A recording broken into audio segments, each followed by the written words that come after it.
Welcome to Day 1 of Home to You with Laerdal from IMSH 2023 in Orlando, Florida. Here's your host, Lindsay Kowalski. Thank you for joining us and welcome to Home to You with Laerdal. Well, the sun is shining here in Orlando, Florida, and I'm very excited to be here at the annual IMSH conference where we will be bringing you the very latest from the exhibition floor. If you couldn't be here in person, then this is the show for you. I'm Lindsay Kowalski, and I'll be your host as we take you on a virtual roundup of IMSH. Each episode of Home to You will include conversations with key opinion leaders, product showcases, and conference attendee interviews. In today's episode, I'm very excited to share with you an interview I had earlier with Jared Cutson. We will also take a look at our SIM Capture solution, as well as our Laerdal Accelerate experience here at IMSH. You will hear from our Chief Learning Officer about the launch of our new podcast. We will also be talking to conference attendees to find out what's caught their attention today. Stay tuned.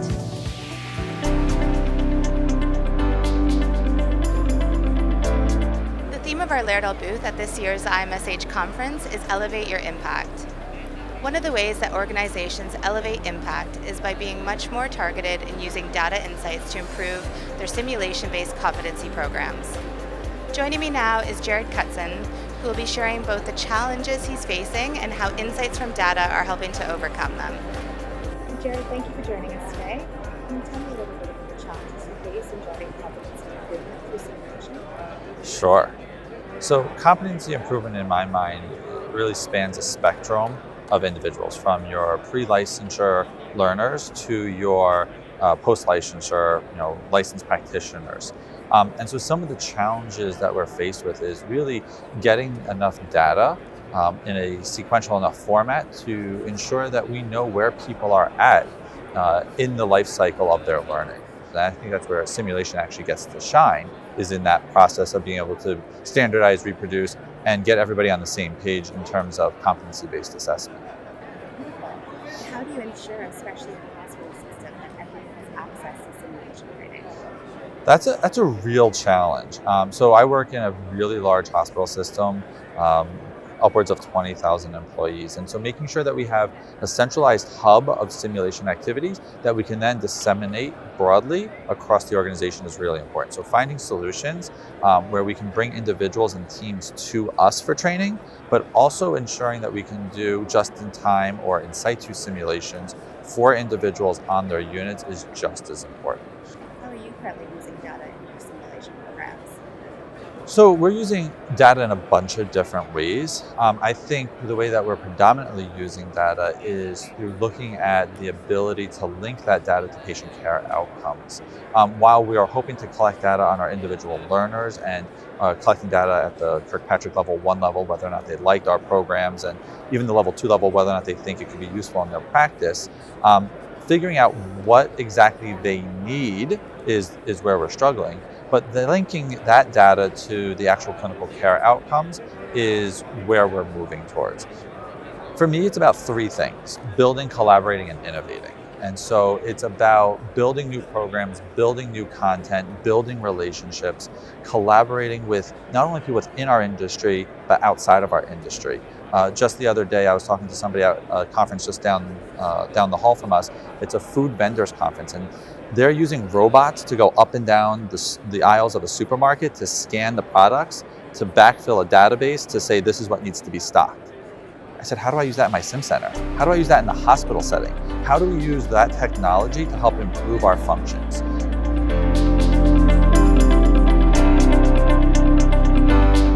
SIM Capture is a simulation management solution that offers your simulation program the resources that elevate your impact. Every simulation center has its own unique workflows, goals, and needs, and SIM Capture has a variety of features that can be tailored to support your program. As a management platform, SIM Capture can help you run your simulation program efficiently. Our web-based system allows you to control recording from anywhere you have access to the internet. The system also includes debriefing tools for reviewing sessions, calendar options for reserving spaces, and reporting that shares data on the utilization of your center and its resources. SIM Capture is also a platform where you can develop and improve your curriculum. In SIM Capture, depending on the tier you select, you can build courses and scenarios to meet your learning objectives for your program, as well as develop evaluations that can give you feedback on your learners' performances.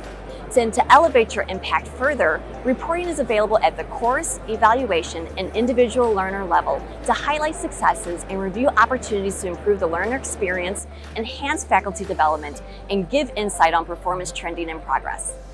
Joining me now is Laerdal's Chief Learning Officer, Michael Sauter. In his role, Michael is uniquely positioned to make sure education has a direct and measurable life-saving impact.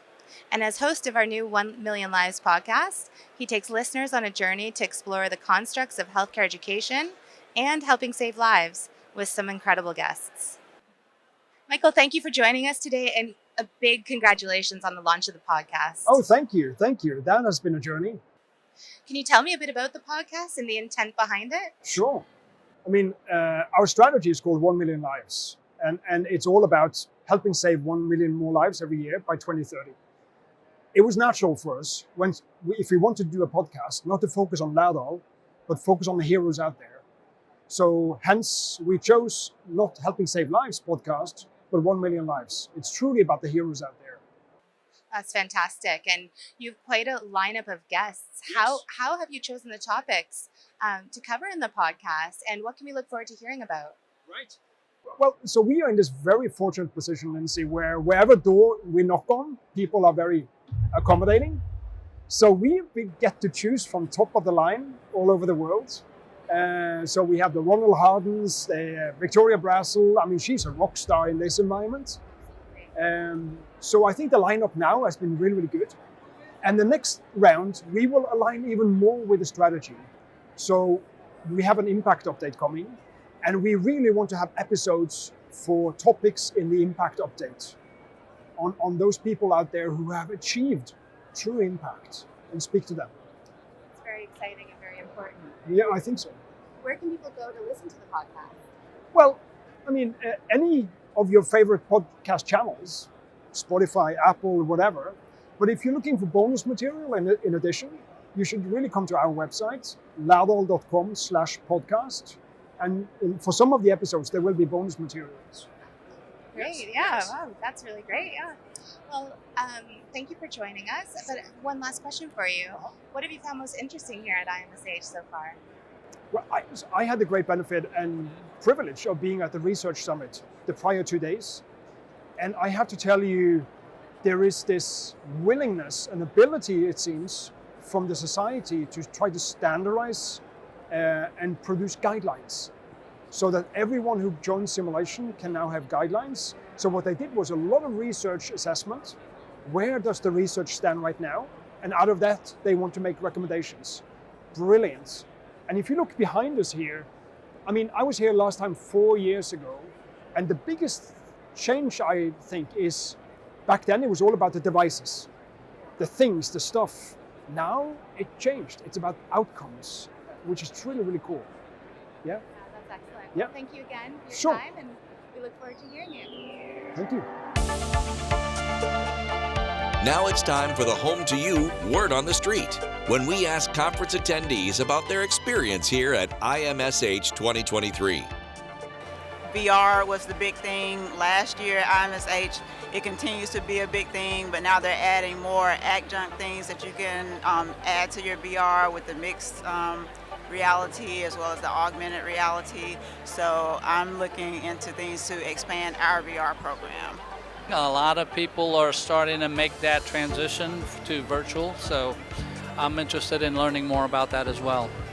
I would say my favorite part is the exhibit hall. It's always interesting to see the innovation and technology that's developed since the last time I was here. The immersive technology, a lot of the augmented and virtual reality is some of the most fun and just awesome stuff out there. So I think that it's all my favorite.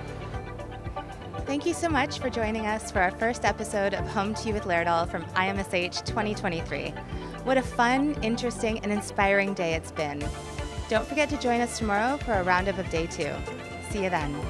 Be sure to tune in at the same time tomorrow for the daily roundup of Day 2 at IMSH 2023 for Home to You with Laerdal.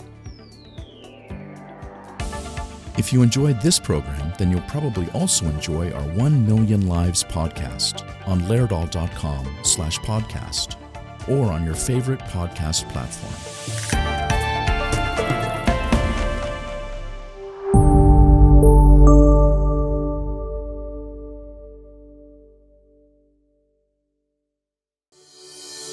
Welcome to Day 2 of Home to You with Laerdal from IMSH 2023 in Orlando, Florida.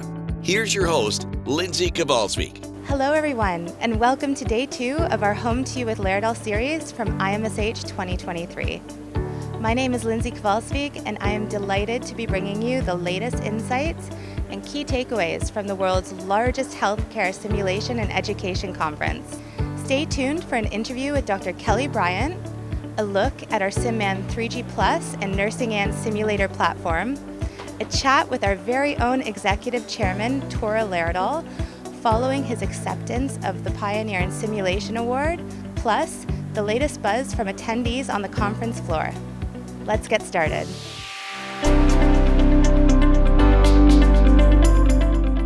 The theme this year at IMSH is a standard of excellence.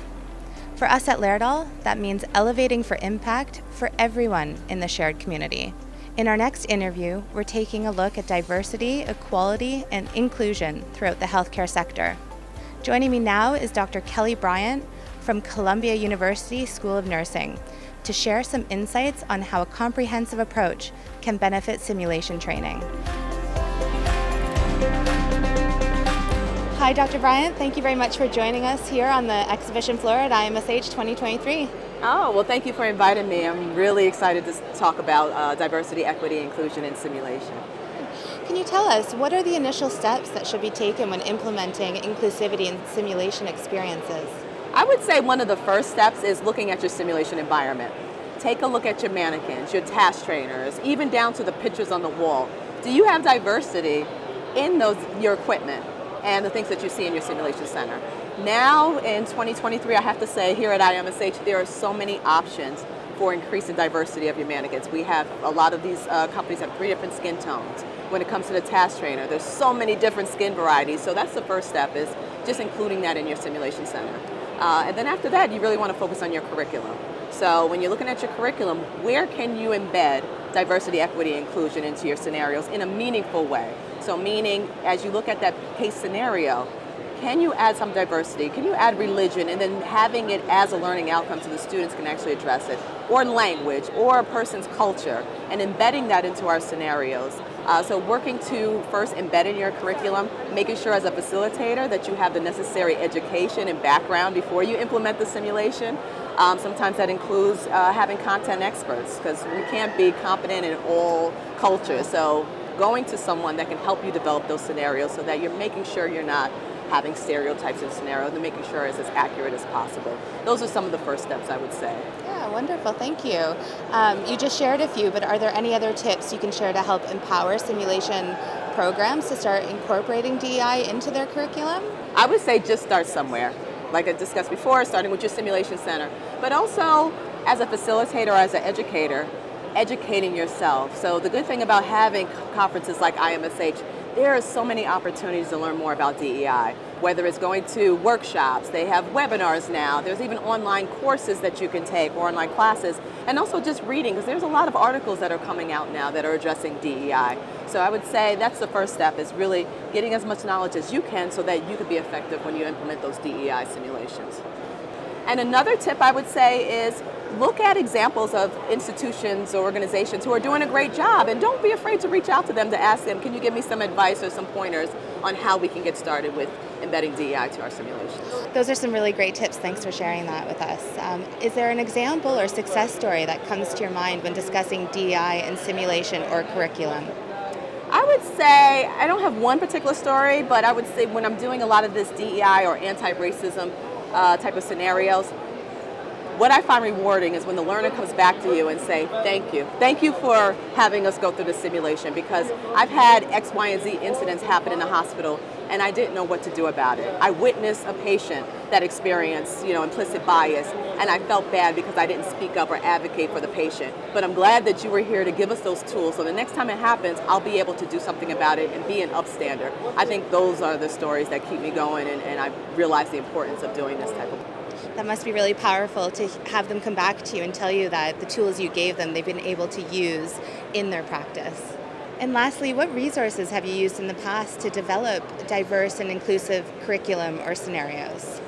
I can't say there's like one resource. I found so many. I took even an online course.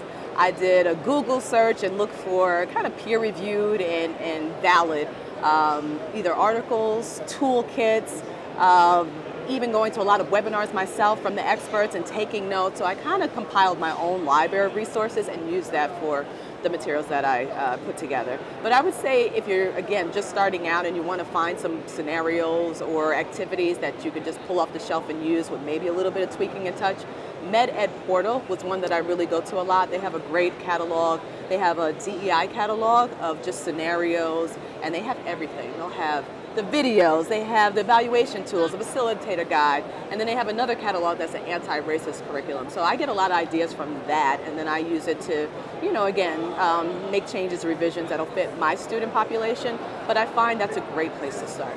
Thank you very much for sharing those resources and for your time today. It was really great to speak to you. I hope you have a great rest of IMSH 2023. Thank you, and thank you again for this interview. Thank you.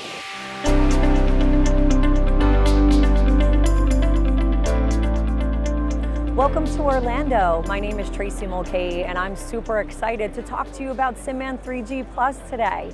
So last year at IMSH, we launched SimMan 3G Plus, and today I want to talk to you about how exciting it is that we've added even more exciting components to SimMan 3G Plus, like our SonoSim ultrasound solution, our ASL 5000 lung solution, and let's not forget your ability to use your own patient monitors with our Vitals Bridge 4. More importantly than anything else about SimMan 3G Plus is you have the backing of Laerdal and our mission, which is so important to us, of helping save lives.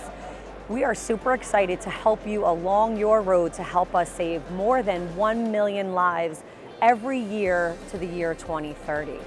One of the most exciting things too is that diversity and DEI and our ability to be able to have interchangeable head skins.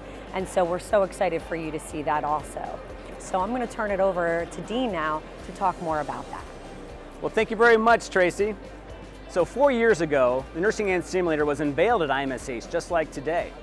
But then it was a simulator designed by nurses for nurses. Now she's one simulator, many patients. This is awesome because it totally builds diversity and inclusion for gender equality. So we have 4 pre-assembled versions of the Nursing and Simulator. We've got the male, female, African descent, and geriatric, which all come in medium and dark skin tones. Along with our partners at the NLN, they've developed further education for the LGBTQ community as well. Thank you. This year's IMSH conference is especially meaningful for us at Laerdal. Our executive chairman, Tora Laerdal, has received the Pioneer in Simulation Award. This award is given to recognize individuals who have had a significant and sustained impact on simulation and its application to healthcare. The award was given for his leadership in the advancement of simulation in healthcare education and for the work that has been done and continues to be done to create sustainable impact in low and middle income countries. Let's hear what he had to say about this prestigious award and our initiatives to reduce neonatal mortality and stillborn and maternal deaths. I think it's a recognition of what so many have contributed to over decades. And to me, it's also a recognition that simulation is really not about the simulator. It's not about the fancy technology we see in this exhibit. It's about the educational methodology, and it's about the opportunity to implement better what has proven to work. And it's really been a privilege to help to bring simulation to low, medium income countries, and I'm very glad that was acknowledged. It's shown that 98% of all maternal and newborn deaths are occurring in low, medium income countries. And in very many cases, it's so easy steps that are required to save a life, and quality of life is important as well. So it's rubbing the back, it's making a baby or helping a baby to start breathe, it's controlling a postpartum hemorrhage, and and hundreds of thousands are dying for lack of the most basic competency and availability of trained birth attendants.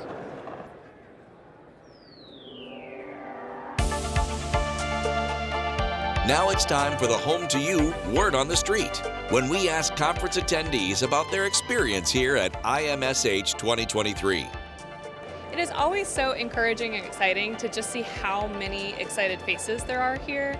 I remember the first time I came to IMSH, I really wasn't sure what size the conference would be or how many people would be here. I think a lot of times in our environments we sort of think like the sim group can be a small subset of individuals, and it's always just really exciting to see how many of us are really out there.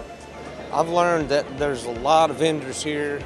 It's more than I've probably ever seen before. So I started out yesterday at the first presentation, and I think what I've loved so much is the speakers at the beginning, the plenary sessions, at the introductions. They've just been so inspiring, and it's just been wonderful to start the day with all that charge, everybody on the same page and feeling all that energy.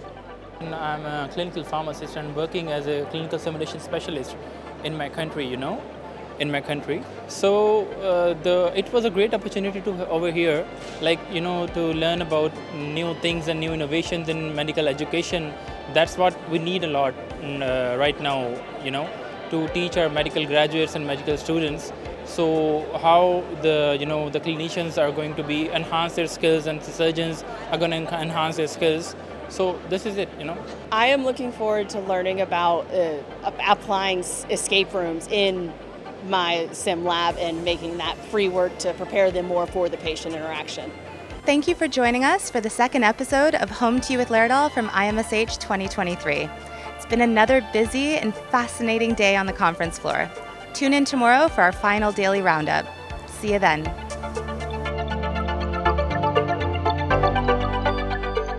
Be sure to tune in at the same time tomorrow for the daily roundup of Day 3 at IMSH 2023 for Home to You with Laerdal. If you enjoyed this program, then you'll probably also enjoy our 1 Million Lives podcast on laerdal.com/podcast or on your favorite podcast platform.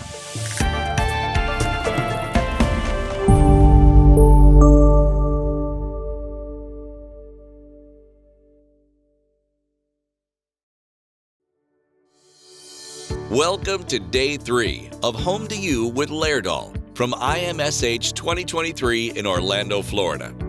Here's your host, Lindsay Kowalczyk. Hello, my name is Lindsay Kowalczyk, and welcome to our final Home to You with Laerdal episode from IMSH 2023. It's been so much fun bringing the best of IMSH home to you. On today's show, we speak with both Sue Fernaris and Michelle Moulton.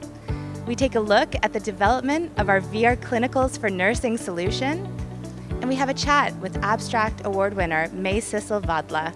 We also get the latest from conference attendees on what their key takeaways from IMSH 2023 have been. Stay tuned to hear what everyone had to say.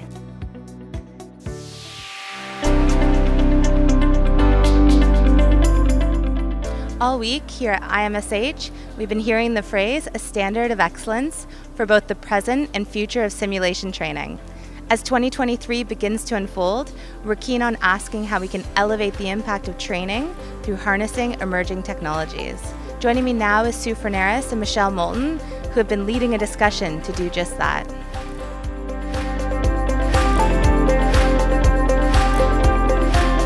Good morning, Michelle and Sue, and thank you for joining me here this morning at IMSH 2023. You both hosted a learning lab yesterday. Could you tell me a bit about it? Sure. It is really focused on trying to get to a problem that we're seeing that faculty have as we think about tailoring learning to teaching strategies. So as we think specifically about the use of clinical as a mechanism to prepare our learners for professional nursing practice, many of the constraints that are placed on faculty today around limited clinical sites, student observation only if they can get into a clinical site, really limits the ability for learners to practice using the content that they're going to be needing when they move into professional practice. So taking a look at all the advantages of simulation, how can we tailor some of those modalities as it relates to learning outcomes? We're really focused on begin with the end in mind, learning outcomes. So the session was really focused at targeting faculty understanding the importance of learning outcomes and how that drives the simulation modality that they would use to scaffold learning as they move toward clinicals. Yeah, wonderful. Can you tell me what the key takeaways from the session were? Yeah, absolutely. So I would say the first key takeaway was focused on, like Sue just said, beginning with the end in mind. So anytime as nurse educators we're designing a teaching strategy, planning to implement a teaching strategy with our learners, that we start with the learning outcomes. I would say the second key takeaway is aligning those learning outcomes strategically with the learning activity, making sure there's really good alignment so we can help our learners achieve their learning outcomes. And I think the third takeaway was really about how do we then know we've met the outcomes. So looking at the evaluation and taking that data, whatever output we get specifically from that teaching modality, taking that data and then helping really analyzing it and then using that data to then inform the achievement of the outcomes, but also how we can better target the learning next time. So identifying the gaps and the opportunities to better the education. Virtual reality is becoming an impactful tool for simulation training for more and more nursing schools. How do you think this technology can help address some of the challenges within the healthcare industry? You know, I think what virtual reality does in general is let me back up. Simulation in general provides context in which the learner can really apply their didactic knowledge into a patient care situation. So it provides the story in which they can immerse themselves into the learning. Beyond that, though, I would say what virtual reality does is really extend that immersion, to really put the learner in the shoes of the nurse, to have to make decisions, implement those decisions, and then evaluate them to see what the outcome is for the patient in the context of the environmental setting that we provide care for patients, which has distractions and a lot of things to consider, a lot of variables. So VR really does a nice job at providing that experience.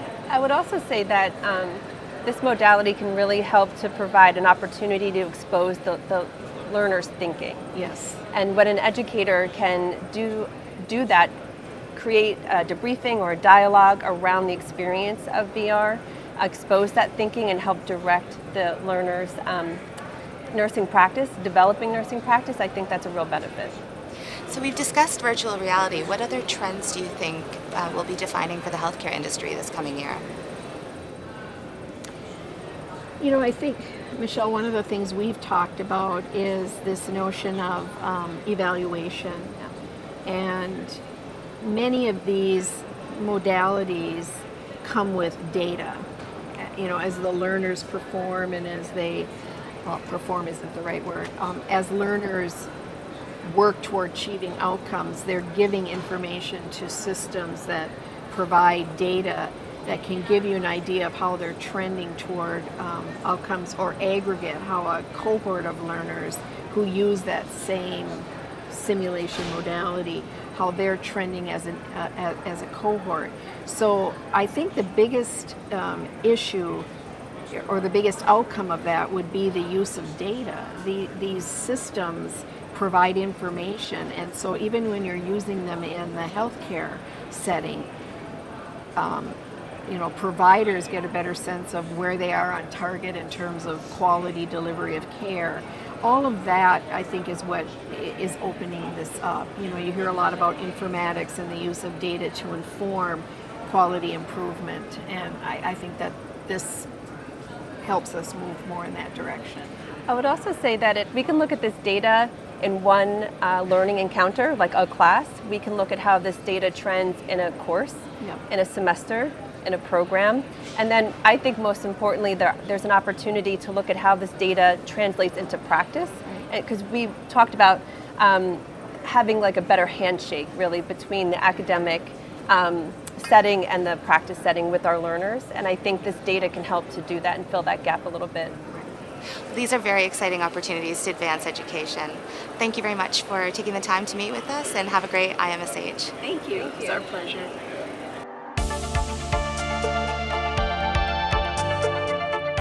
Hi, I'm Tim Cook. I'm the Director of Digital Education at Laerdal Medical.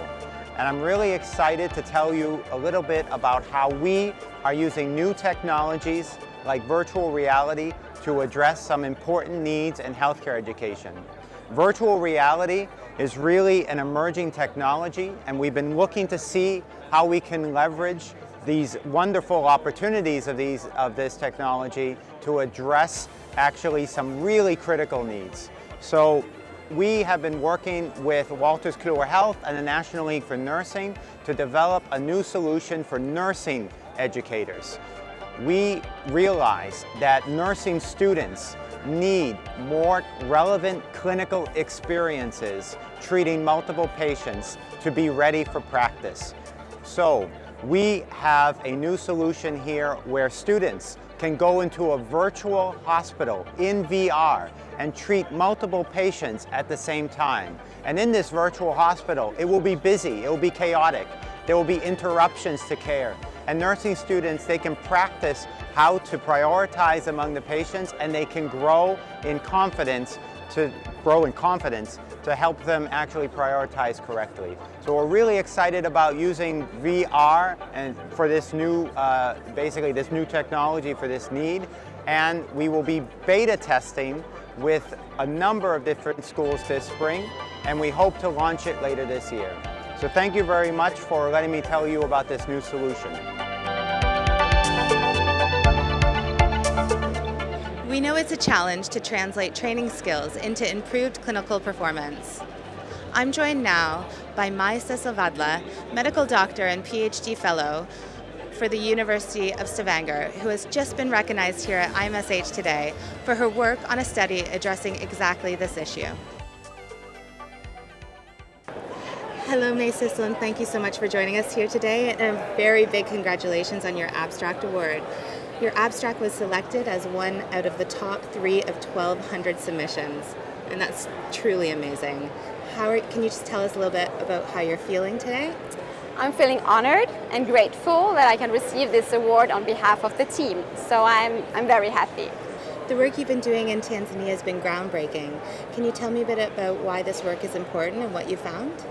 What we found in this study, after implementing the novel mannequin, the Neonatal Live, facilitated by local champions to motivate their colleagues for training, we saw that we were able to translate the improved training skills into improved clinical resuscitation practice. So the midwives were now able to start ventilation much more rapidly than before. They decreased the time from birth to start a ventilation from 118 seconds to 100 seconds, which is very impressive. And they also were able to ventilate the babies more continuously. What is the impact do you think this type of training can make in the future, and how can we get there? I really think this kind of training could save lives, because we know that starting ventilation rapidly and doing it right is very important for increased survival.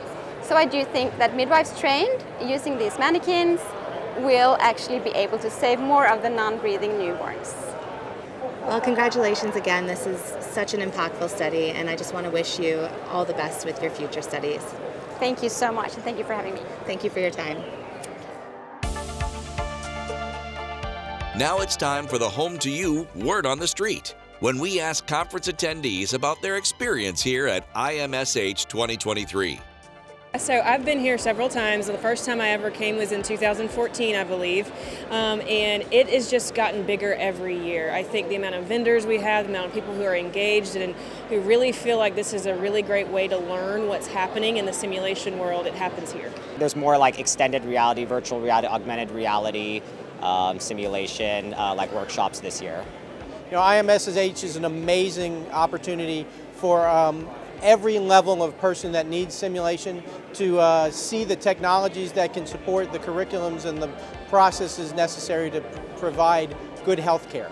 it's pretty crazy just walking around this hall and seeing all the different mannequins that are torn apart and ready to be put back together, and all the different VR companies. That's mostly why I'm here, is to explore different VR technologies and basically add on to what we're already using.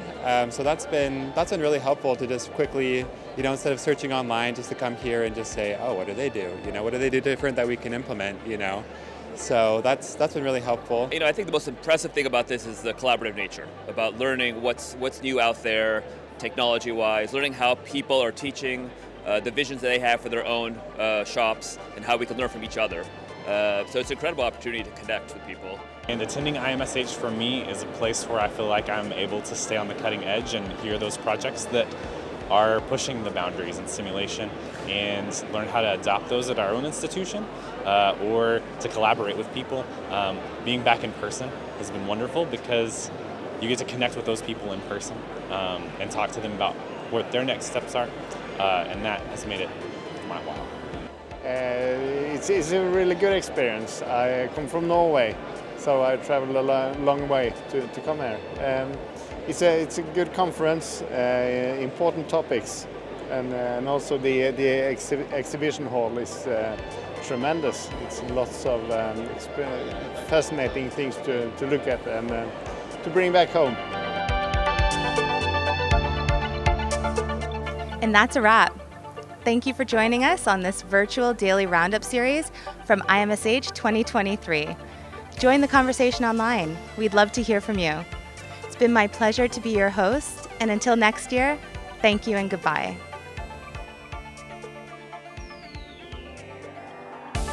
If you enjoyed this program, then you'll probably also enjoy our 1 Million Lives podcast on laerdal.com/podcast or on your favorite podcast platform.